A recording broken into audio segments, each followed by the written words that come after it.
อเชิญพี่น้องเพื่อนพ้องไกลๆฟังเอี่ยวสุรชัยได้มาจาอู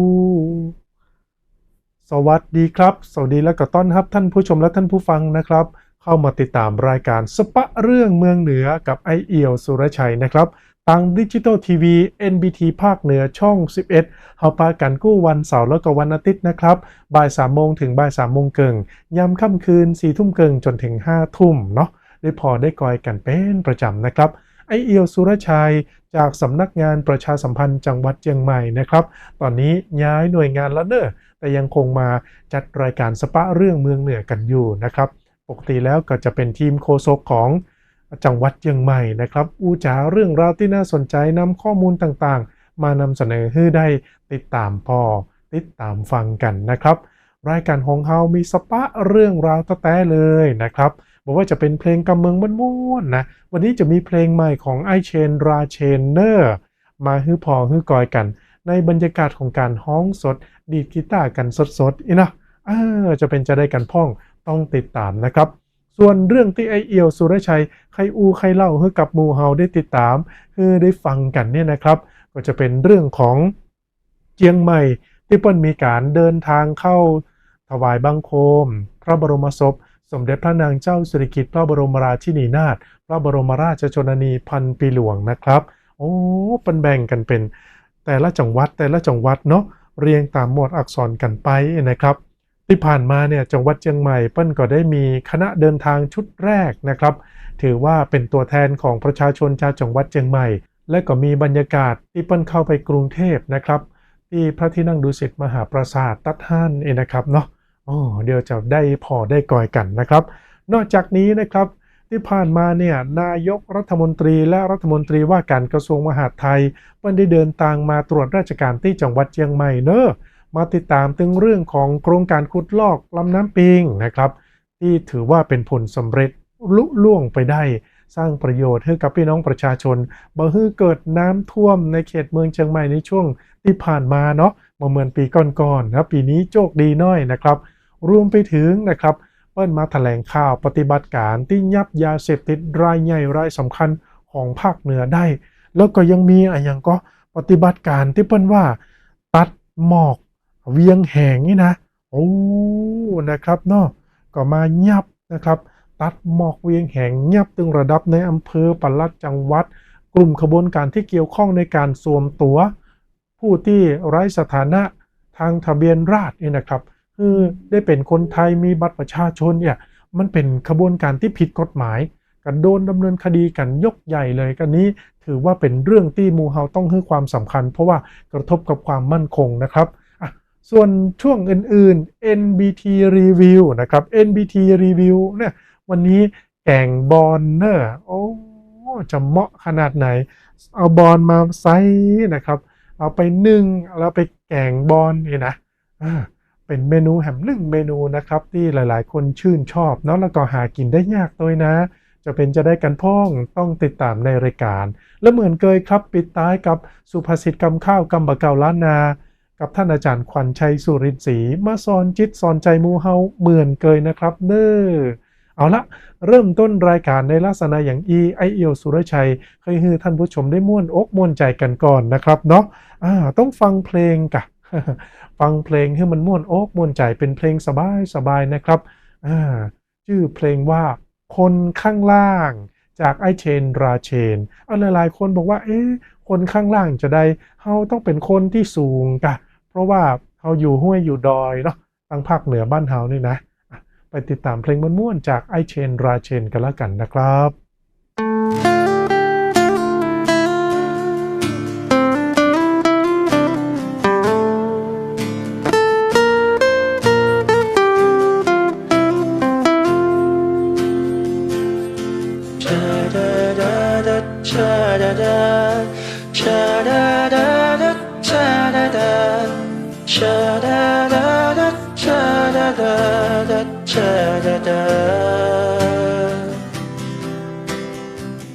เบาะหลังยังว่าง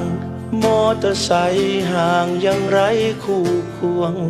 ขาดคนสนใจเป็นห่วงเล่นไปตามดวงใช้แรงแลกเงิน สาวใดจะสนคนจนขาดเกินสายตาน้องนางมางเมินคงไร้สิทธิ์เดินเคียงข้างการดาอดทนสู้งานคอยฝันว่าสักวันหนึ่งจะไปให้ถึงจุดหมายที่ใจใฝ่หาหากมีวันนั้นที่ฉันได้ดีขึ้นมาเธอคงหันมองสบตา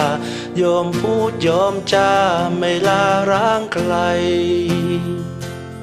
แต่ว่าวันนี้เห็นที่ต้องทนมองเศร้าเพราะว่าตัวเราจนเคล้าเธอไม่สนใจเป็นคนชั้นล่างอ้างว้างยังไม่มีใครความหวังยังไกลหัวใจก็ยังเดียวดายชาดาดาดาชาดาดาชาดาดาดาชาดาดาชาดาดาดาชาดาดาดาชาดาดาเบาะหลังยังว่างมอเตอร์ไซค์ห่างยังไร้คู่ควร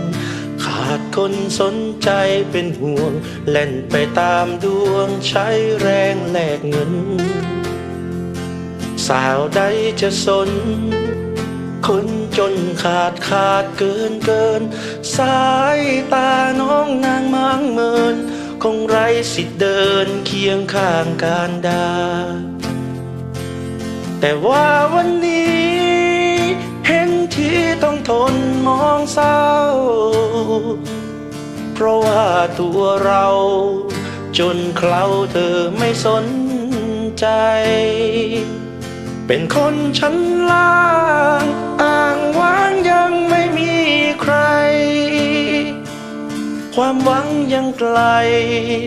หัวใจก็ยังเดียวดายความหวังยังไกลหัวใจก็ยังเดียวดายเป็นจะได้พ้องครับท่านผู้ชมครับฟังเพลงมันม่วนพอไอเชนดีดกีตาร์ฮ้องเพลงไปตัวอันนี้เป็นลักษณะของการฮ้องสดนะครับม่วนแตะม่วนว่าเนาะถ้ามีโอกาสในวันตั้งหน้านะครับไอเชนราเชนเปิ้นก็จะเอามาฮ้องในรายการเพลงฮักคอมดอยเนอร์ถ้าพอท่ากอยกันในสตูดิโอของ NBT ช่อง11ภาคเหนือตัดนี่นะครับเนาะวันนี้เอา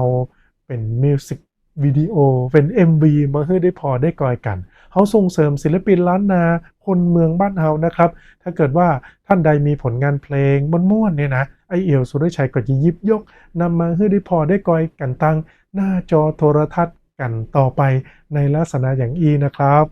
เอาละมาถึงช่วงใครอู้ใครเล่าให้กับหมู่เฮาฟังกันพ้องนะครับท่านผู้ชมครับหลังจากที่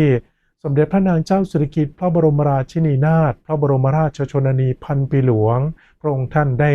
เสด็จสู่สวรรคาลัยไปแล้วเนี่ยนะครับเนาะแต่ว่าพระสงฆ์นิกรหมู่เฮาคนไทยทั่วแผ่นดินไทยก็ต่างเศร้าโศกเสียใจเพราะว่าพระองค์ท่านเปรียบเสมือนแม่ของแผ่นดินนะครับเมื่อเปิ้นมีการนำพระบรมศพนะครับมาประดิษฐานไว้นะครับคนไทยทั่วทั้งผืนแผ่นดินไทยเนี่ยก็ยากจะเข้าไปได้กราบถวายบังคมสักการะพระบรมศพนะครับแต่ว่าเฮากับบ่อาจจัดไปได้เหี่ยกู้คนเนาะตอนนี้เนี่ยนะครับจังหวัดต่างๆเพิ่นมีการจัดคณะนะไปกราบพระบรมศพที่กรุงเทพนะครับมีโอกาสดีมีบรรยากาศของพี่น้องชาวเชียงใหม่ที่น้อมรำลึกในพระมหากรุณาธิคุณเนี่ยนะครับได้เป็นคณะแรกได้เป็นชุดแรกนะเข้าไปกราบพระบรมศพนะครับไอเอียวสุรชัยมีบรรยากาศในช่วงการเดินทางก่อนที่จะเดินทางนะเปิ้นมีการส่งขึ้นรถเปิ้นมีการกวดกันกาอย่างดีนะครับจัดเป็นหมู่นะบ่ฮื้อได้แตกกันนะครับอำนวยความสะดวกขึ้นไปจนถึงกรุงเทพแล้วก็ได้กราบพระบรมศพโดยเอาไปพอบรรยากาศการขึ้นรถกันก่อนครับประชาชนจังหวัดเชียงใหม่คณะแรก750คนพร้อมทั้งกายและใจ เกียมมุ่งหน้าเข้ากรุงเทพหวังจะไปกราบถวายบังคมพระบรมศพสมเด็จพระพันปีหลวงด้วยสำนึกในพระมหากรุณาธิคุณโดยมีผู้ว่าราชการจังหวัดเชียงใหม่มาส่งขึ้นรถเพื่อเดินทางโดยสวัสดิภาพ เพราะฉะนั้นเราต้องไป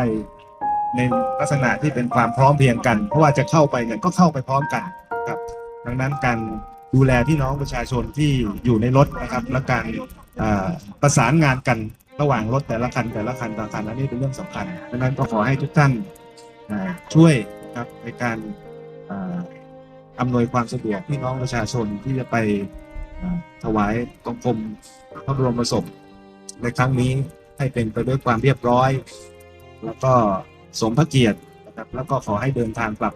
โดยสวัสดิภาพกันทุกคนครับขอบคุณครับ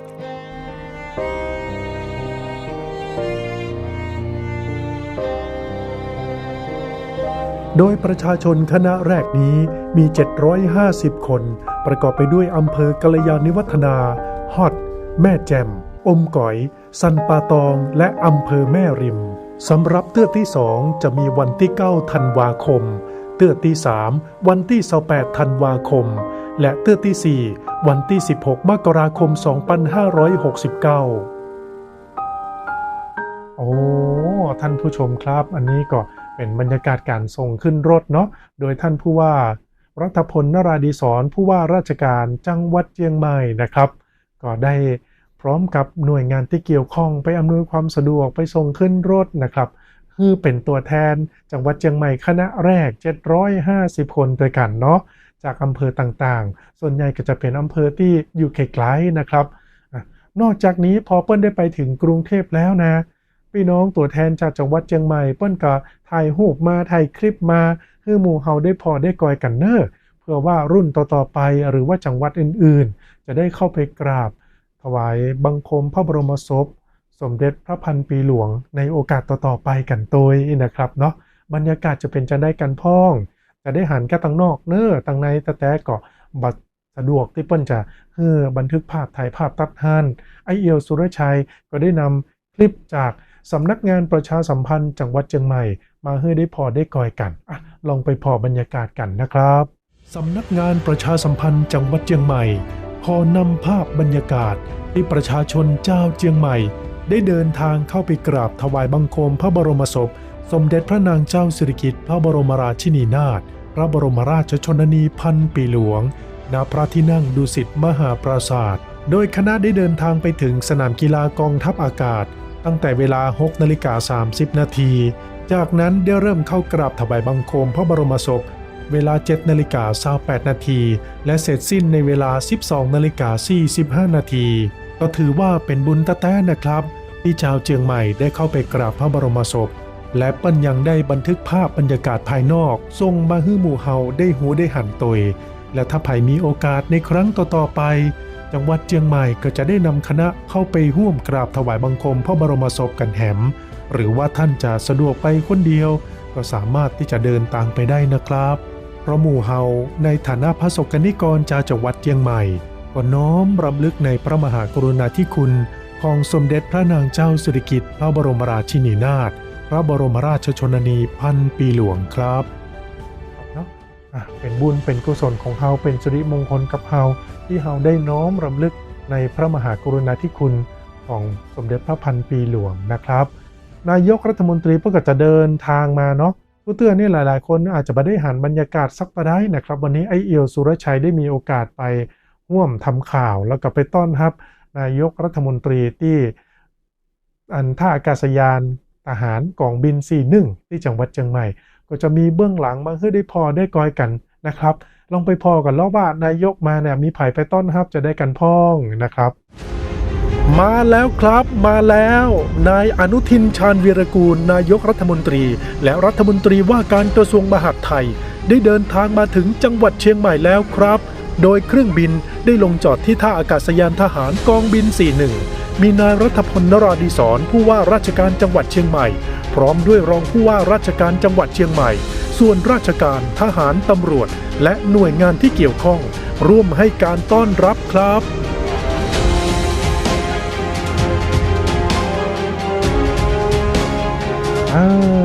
หันก็ครับได้หูได้หันนะเนาะเวลาท่านนายกรัฐมนตรีหรือว่าบุคคลสำคัญมาเนี่ยเปิ้ลก็จะมีการไปรายงานตัวมีผู้ว่ามีทหารมีตำรวจเนี่ยนะครับไปต้อนรับกันที่สนามบินหลังจากนั้นก็จะลงพื้นที่มาสู่จุดต่างๆไปกันที่หิมน้ำปิงกันก่อนนะครับ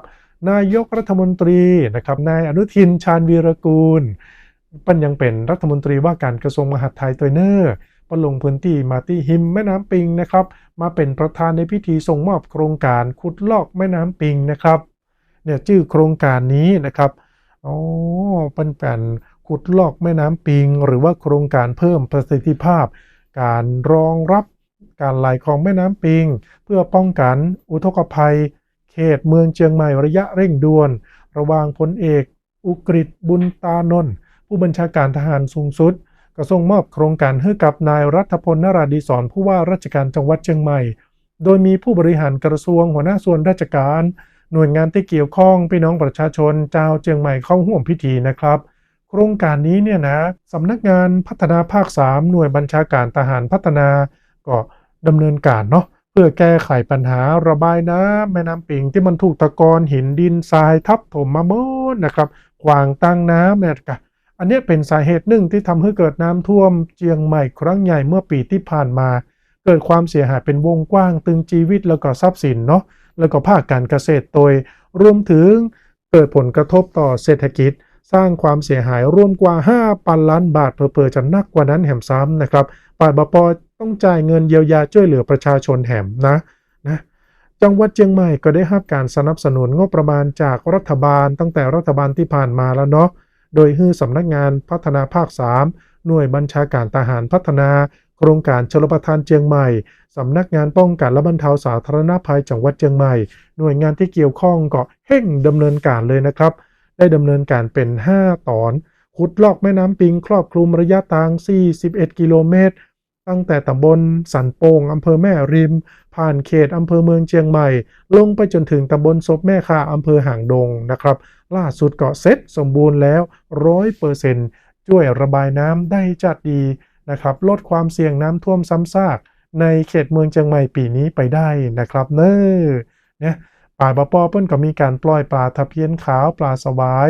100,000 ตัวโดยประมาณนะครับลงสู่น้ำปิงเนาะเพิ่มปริมาณสัตว์ในแหล่งน้ำฟื้นฟูระบบนิเวศนะครับก็ถือเป็นโครงการจัดดีนะครับเ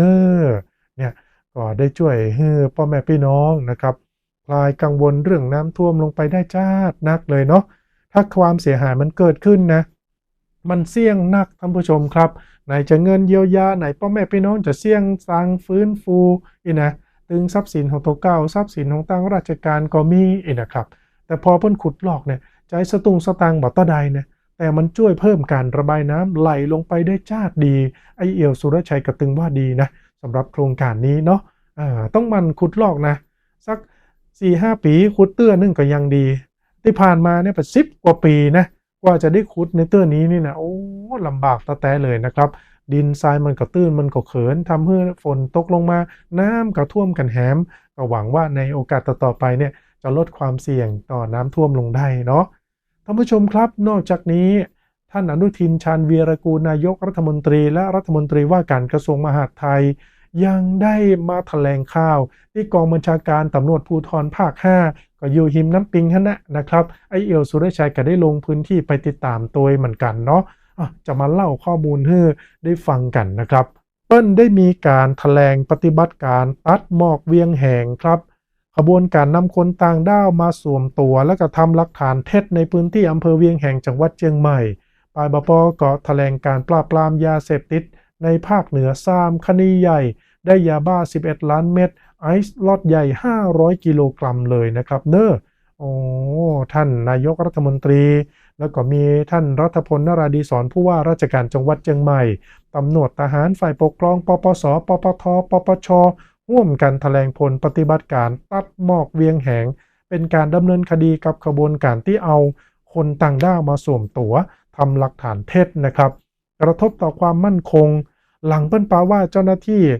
ของรัฐเนี่ยนะร่วมกับนายหน้าสวมสิทธิ์ทำเอกสารเท็จแล้วก็ฮ้องรับประโยชน์จากการจัดทำใบสำคัญถิ่นที่อยู่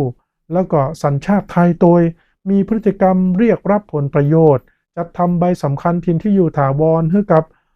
สัญชาติไทยไปโดยนะโดยนำคนต่างด้าวที่บ่มีคุณสมบัติตามมติคณะรัฐมนตรีมาสวมตัวแทนแล้วก็มีการบันทึกรายการเท็จในระบบทะเบียนราษฎรนะครับเพื่อให้ได้รับบัตรแล้วก็สถานะโดยบ่ถูกต้องนะครับการจับกลุ่มในเตื้อนี้ DSI เข้ายับกลุ่มบุคคลตามหมายยับของศาล28รายตัวกันยับได้ถึงหมด12รายมีตึงเจ้าหน้าที่รัฐระดับนายอำเภอนะมีปลัดอำเภออดีตลูกจ้างอำเภอผู้นำท้องถิ่นกลุ่มต่างด้าวก็ร่วมกระทำความผิดในเตื้อนี้นายกรัฐมนตรีเปิ้นบอกว่าเนี่ยเป็นครั้งแรกที่กระทรวงมหาดไทยออกหมายยับระดับนายอำเภอเพราะเกี่ยวข้องกับการทุจริตในระบบทะเบียนราษฎรสะท้อนเนื้อหาว่ารัฐบาลเนี่ยเอาจริงเอาจังบอกปกป้องคนผิดบอกว่าจะอยู่ในตำแหน่งใดก็ตามสิ่งที่เกิดขึ้นเป็นสิ่งที่น่าอับอายเป็นความเลวร้ายนะครับเพราะกระบวนการนี้มีเจ้าหน้าที่ของรัฐบางรายร่วมโดย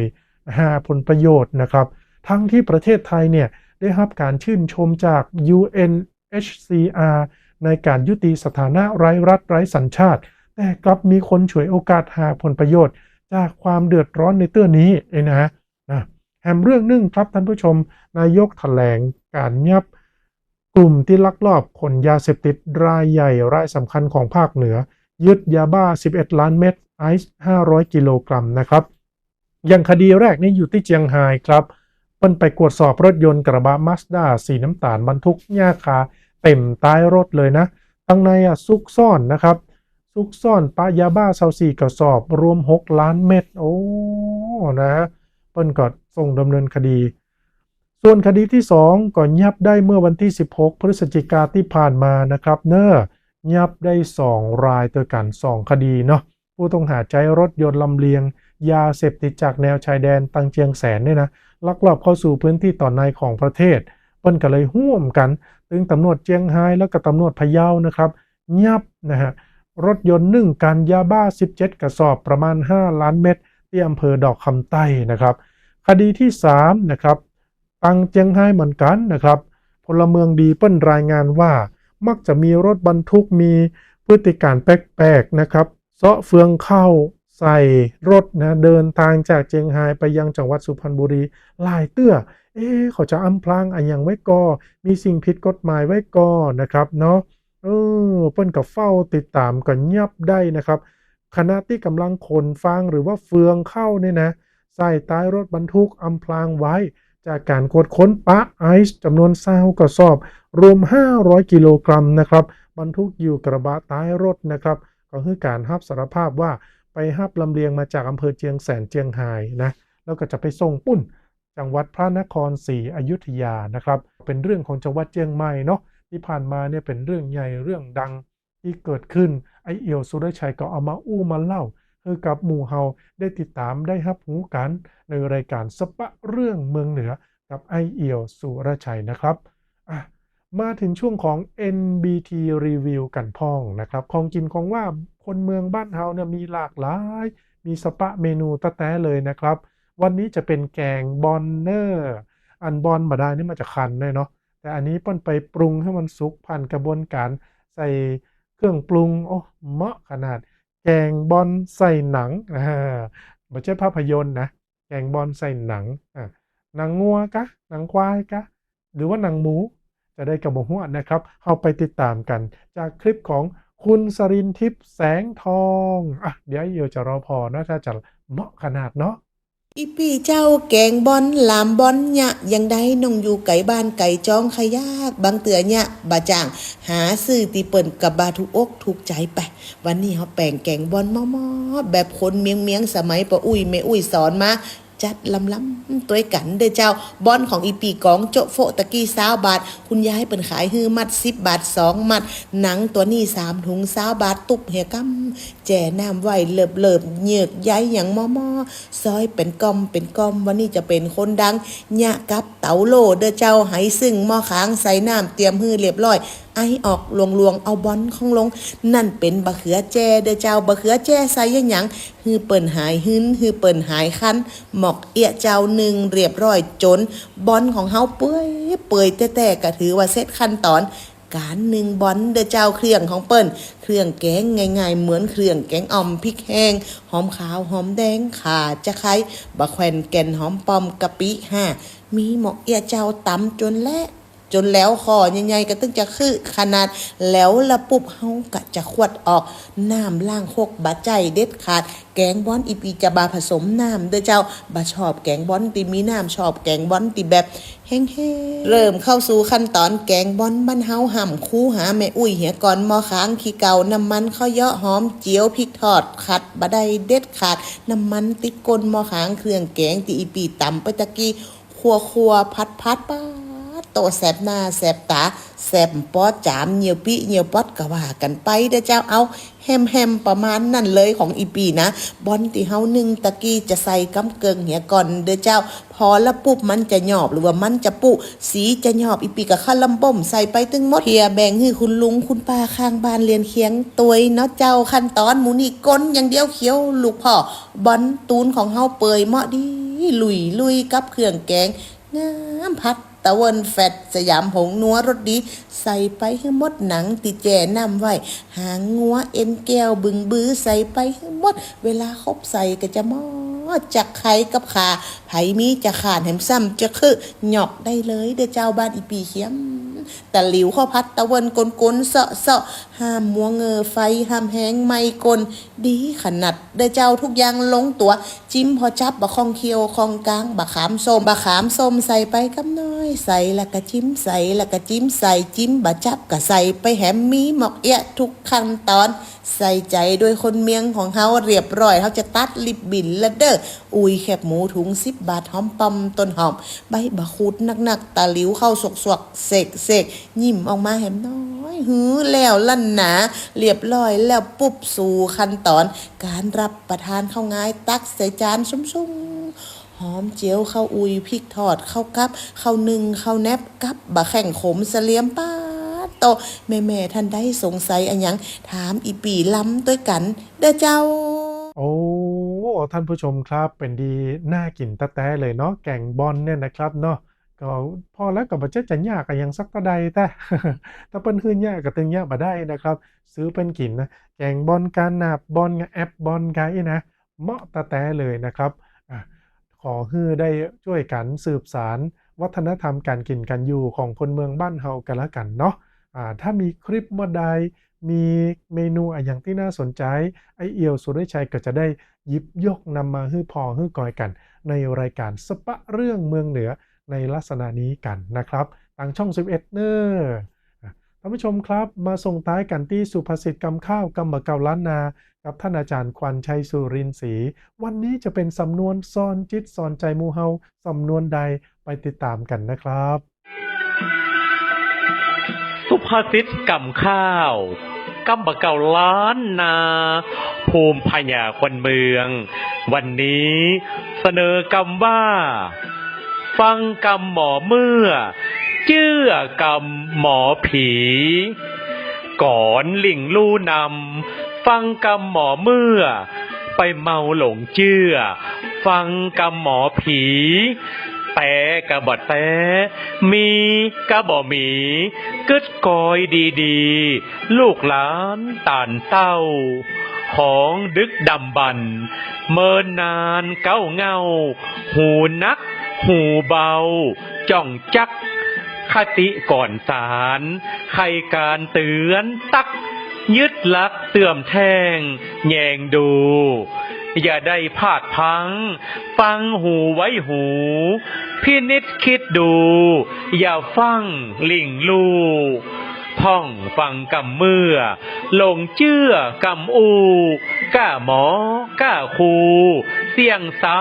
ำฟังกำหมอผีห้องผีนักล้ำสปะเครื่องเส้นสั่งเวยจ้างเลือกเอาเตอะลูกเฮยหลานเฮยเอาตี้สะเบยใจของหมู่เจ้าฟังกำหมอเมื่อเชื่อกำหมอผีดีกะบดีเลือกเอาเตอะเจ้า ฟังกรรมหมอเมื่อเชื่อกรรมหมอผี ความหมายหูเบาเชื่อง่าย อุปมาเหมือนดั่งโบราณสอนไว้ว่าบดีฟังกรรมหมอเมื่อหรือว่าหมอดูตวายตักนักจนเกินไปบดีฟังกรรมหมอผีหรือเจ้าเข้าทรงนักจนเกินไปเพราะมักหาความแน่นอนแต่จริงบ่ได้เสมอไปคติสอนใจที่เปิ้งอื่นใดนอกเหนือจากตัวเก่าก็เป็นที่เปิ้งได้เพียงบางครั้งบางคราวแต่ตัวเก่าเปิ้งตัวเก่าโดยสติปัญญาสามารถของตนนี้และเป็นดีที่สุดสุภาษิตกำข้าวกำบะเก่าล้านนาภูมิพญาคนเมืองนำเสนอโดยสมาพันธ์กวีวรรณกรรมล้านนาภาคเหนือยินดีจัดนักนะครับท่านอาจารย์ขวัญชัยสุรินทร์ศรีครับได้ส่งคลิปสุภาษิตกำข้าวมาให้หมู่เฮาได้ติดตามกันเป็นประจำนะครับไอเอียวสุริชัยก็จะขอเป็นส่วนหนึ่งช่อง11ของเฮาตัวเนาะได้ขยายแพร่ขยายผลคือหมู่เฮาคนเมืองได้รับรู้ว่าป้าอุ้ยแม่หมอนเปิ้นสอนมาจังได้กันพ่องอย่างน้อยเฮาก็จะได้มาแต่งเป็นกำข้าวอธิบายเป็นกำเมืองคือคนรุ่นใหม่ๆได้เข้าอกเข้าใจนะครับยินดีจัดนักเลยนะครับท่านผู้ชมครับตอนนี้ไอเอียวสุรชัยย้ายไปประจำการที่สำนักงานประชาสัมพันธ์จังหวัดเชียงใหม่นะครับในตำแหน่งนักสื่อสารมวลชนชำนาญการพิเศษเนาะถือว่าเป็นผู้ช่วยประชาสัมพันธ์จังหวัดเชียงใหม่คนที่หนึ่งนะครับแต่ก็ยังมีโอกาสมาจัดรายการตั้งหน้าจอโทรทัศน์กันอยู่ส่วนตั้งหน้าปัดวิทยุนะครับตั้งสวทลปูน FM 95ในตอนนี้ต้องบอกว่าขออนุญาตยุติกันไปก่อนกันแล้วกันเนาะประเด็นนี้มาเป็นทีมโฆษกของตั้งเชียงใหม่กันแล้วตั้งละปูนก็ขอให้ตั้งทีมงานของจังหวัดละปูนไปได้ดำเนินการเป็นสื่อประชาสัมพันธ์ของตั้งละปูนเนาะไว้มีโอกาสวันหน้าวันตาน่าจะเป็นสักต้นปีกันแล้วกันนะครับต้นปี69ไอเอียวสุรชัยก็จะปิกมาจัดรายการวิทยุส่วนจะเป็นคลื่นใดของตั้งสถานีใดนะครับเดี๋ยวจะมาฮับหูฮับทราบกันทำกรรมหนึ่งวันนี้เวลาหมดเวลาเสี่ยงเห็นแล้วนะครับติดตามกันได้เนอะกูวันเสาร์แล้วก็วันอาทิตย์บ่าย3 โมงถึงบ่าย3 โมงเกิงอยู่รวมไปถึงยามค่ำคืน4 ทุ่มเกิงจนถึง5 ทุ่มทางดิจิตอลทีวี NBT ภาคเหนือช่อง11ตอนนี้เวลาหมดเวลาเสี่ยงแล้วโชคดีกู้คนกู้ท่านนะครับยินดีจัดนักสวัสดีครับ